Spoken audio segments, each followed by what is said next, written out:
कभी सोचा है कि दुनिया के सबसे बड़े, सबसे विशाल महाकाव्य को कोई कैसे पढ़ सकता है? आज हम महाभारत के अंदर ही छिपे उसके अपने सीक्रेट रोड मैप को डिकोड करने वाले हैं। उसका इंडेक्स, यानी कि उसकी अपनी सूची। और हम देखेंगे कि कैसे यही सूची हमें इस महागाथा का पूरा रास्ता दिखाती है। चलिए शुरू करते हैं। देखिए, महाभारत को पढ़ना ना किसी बहुत बड़े पहाड़ पर चढ़ने जैसा लगता है। हजारों पन्ने, लाखों शब्द और इतनी कहानियां कि गिनते गिनते थक जाएं। तो सबसे बड़ा सवाल यही उठता है कि भाई शुरू कहाँ से करें। ये एक ऐसी चुनौती है जो अच्छों को डरा देती है। लेकिन जरा सोचिए, क्या हो अगर इस विशाल ग्रंथ के अंदर ही एक गाइड छिपा हो, एक ऐसा नक्शा जो न सिर्फ हमें रास्ता दिखाए बल्कि कहानी के हर जरूरी मोड़ के बारे में पहले से बता दे। सच कहूं तो महाभारत की यही वो खूबी है जो इसे बाकी सबसे अलग बनाती है। तो चलिए इसी नक्शे को फॉलो करते हैं। हम इन 5 पड़ावों से गुजरेंगे। पहले हम देखेंगे कि ये सूचकांक आखिर है क्या, फिर समझेंगे कि इस बड़े संघर्ष के बीज कहाँ से पड़े, फिर जानेंगे कि कैसे ये झगड़ा युद्ध तक पहुंचा, उस युद्ध का नतीजा क्या हुआ, और आखिर में वो सबसे जरूरी संदेश क्या है जो आज भी हमारे काम का है। तो सबसे पहले बात करते हैं इस महाकाव्य के इंडेक्स की, जिसे कहते हैं अनुक्रमणिका पर्व। ये सिर्फ एक चैप्टर नहीं है, बल्कि ये तो पूरी कहानी का सार है जो हमें आगे होने वाली हर घटना की एक छोटी सी झलक दे देता है। तो ये अनुक्रमणिका पर्व है क्या चीज? इसको आप ऐसे समझिए जैसे ये महाभारत का ऑफिशियल ट्रेलर हो। जैसे कोई फिल्म आने से पहले उसका ट्रेलर हमें पूरी कहानी का अंदाजा दे देता है ना, बस वैसे ही ये अध्याय हमें पूरी कथा का एक ओवरव्यू दे देता है, इससे पहले कि असली कहानी शुरू हो। इसका मकसद सिर्फ घटनाओं की लिस्ट बनाना नहीं है। असल में ये कहानी सुनाने वाले यानी सूत जी का एक तरीका है जिससे वो अपने सुनने वालों को यानी ऋषियों को कहानी की विशालता और उसकी इमोशनल गहराई के लिए तैयार कर रहे हैं।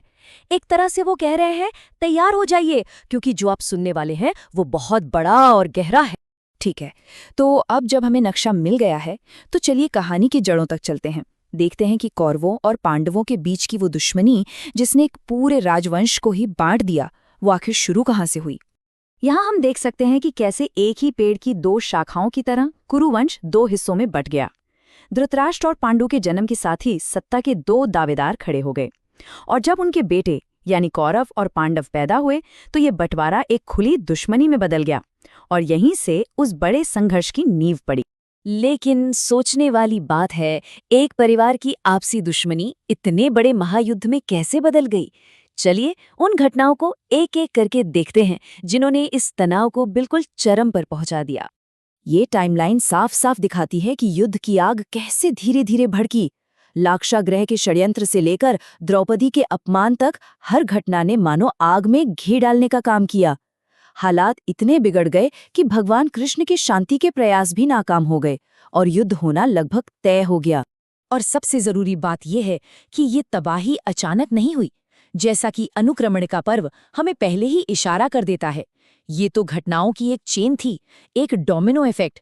हर एक गलत फैसला, हर एक अन्याय अगले अन्याय को जन्म दे रहा था, और इस चेन का अंत हुआ कुरुक्षेत्र के महाविनाश पर। तो अब आते हैं उस विनाशकारी युद्ध के अंजाम पर, वो अंजाम जिसके बारे में सूचकांक ने हमें पहले ही चेतावनी दे दी थी। ये सिर्फ एक लड़ाई नहीं थी, बल्कि एक पूरी की पूरी पीढ़ी का अंत था। युद्ध की कीमत इतनी ज्यादा थी जिसकी हम कल्पना भी नहीं कर सकते। भीष्म, द्रोण और कर्ण जैसे योद्धा जिन्हें कोई हरा नहीं सकता था, वो भी मारे गए। अभिमन्यु जैसे युवा हीरो की दर्दनाक मौत ने सबको हिलाकर रख दिया, और जीतने के बाद भी पांडवों को चैन नहीं मिला। उन्हें गांधारी का श्राप झेलना पड़ा, और अश्वत्थामा के बदले की आग ने तो इस विनाश को बिल्कुल आखिरी हद तक पहुंचा दिया। लेकिन क्या महाभारत सिर्फ एक युद्ध की कहानी है? बिल्कुल नहीं। अब हम कहानी की सतह से थोड़ा और नीचे उतरेंगे और इसके गहरे दार्शनिक और आध्यात्मिक संदेश को समझने की कोशिश करेंगे। जैसा कि यहाँ दिख रहा है, महाभारत की कहानी की 2 परतें हैं। ऊपर से देखें तो ये चचेरे भाइयों के बीच जमीन की लड़ाई है, लेकिन इसके अंदर झांकें तो ये धर्म की परीक्षा है। ये सिर्फ एक राज्य के लिए संघर्ष नहीं, बल्कि कर्म और उसके फल का एक बहुत गहरा सबक है। ये इतिहास से कहीं ज्यादा जिंदगी जीने का एक आध्यात्मिक गाइड है। और शायद महाभारत का सबसे बड़ा संदेश यही है, कर्म का सिद्धांत। मतलब जो बोया है वही काटना पड़ेगा। कोई भी, चाहे वो कितना ही ताकतवर क्यों ना हो, अपने किए हुए कर्मों के फल से बच नहीं सकता। कहानी के हर एक पात्र को अपने फैसलों का नतीजा भुगतना ही पड़ता है। और आखिर में ये एक सच सामने आता है कि सत्ता का नशा, अहंकार और लालच, इन सब का अंत हमेशा विनाश ही होता है।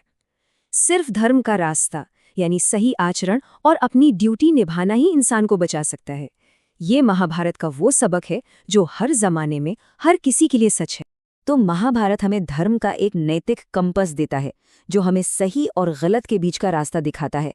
और ये हमें ये सोचने पर मजबूर करता है कि आज के इस मॉडर्न कुरुक्षेत्र में जब हम अपनी जिंदगी की लड़ाइयाँ लड़ते हैं, तो हमारे फैसलों को कौन सी चीज़ गाइड करती है। ये एक ऐसा सवाल है जिसका जवाब हम सभी को अपने अंदर खोजना है।